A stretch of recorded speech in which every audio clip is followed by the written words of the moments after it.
Good evening. This is Bill Shakespeare with your nightly news.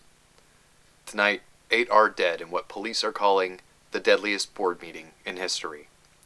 The Denmark Corporation has been no stranger to scandal in recent days.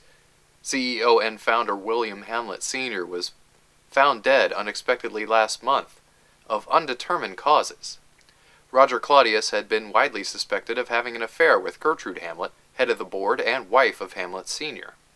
Suspicions were all but confirmed last week when Gertrude married Claudius and nominated him to succeed as CEO of the Denmark Corporation. Claudius's contentious appointment as the new CEO drew sharp criticism from many, but none so vocal as Hamlet Jr. The death of his father appeared to unhinge the promising young man. Hamlet abruptly ended his studies in England and broke off his engagement with longtime fiancée Ophelia Polonius, daughter of corporate spokesman David Polonius. Hamlet then wrote and directed a short guerrilla-style film called The Conscience of the King, a venomous satire portraying the analogue of Claudius as a murderous lecher. Denmark Corporation spokesman Polonius dismissed the film's accusations as bitter propaganda from a sick, grief-stricken child, but critics and officials took notice. Federal officials under Special Agent Fortinbras moved to reopen the investigation into Hamlet Sr.'s death.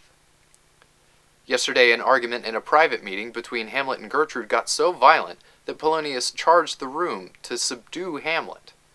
Polonius was killed, a victim of what was called a psychotic reaction to Hamlet's paranoid delusion. Police ruled the death an accident and moved to commit Hamlet into psychiatric care. Laertes Polonius then vowed revenge and publicly challenged Hamlet to a duel. Later that evening, Ophelia Polonius was found dead, drowned in the fountain with a toxic combination of pharmaceuticals and alcohol in her system. We now know that Claudius had employed assassins to attempt to kill Hamlet while being transported into psychiatric care.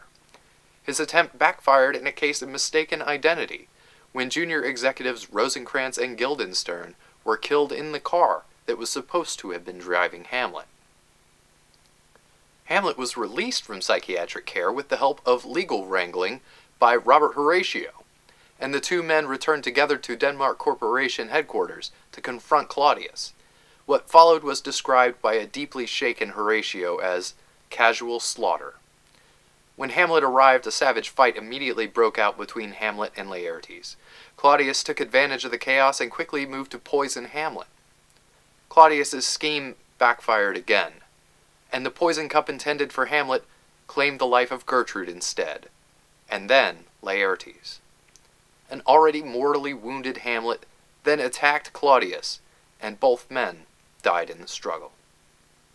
A federal team led by Special Agent Fortinbras breached the compound minutes too late, finding only one living witness in Robert Horatio. Fortinbras described the scene as tragic, but somehow familiar, as if the story had happened before and would likely happen again.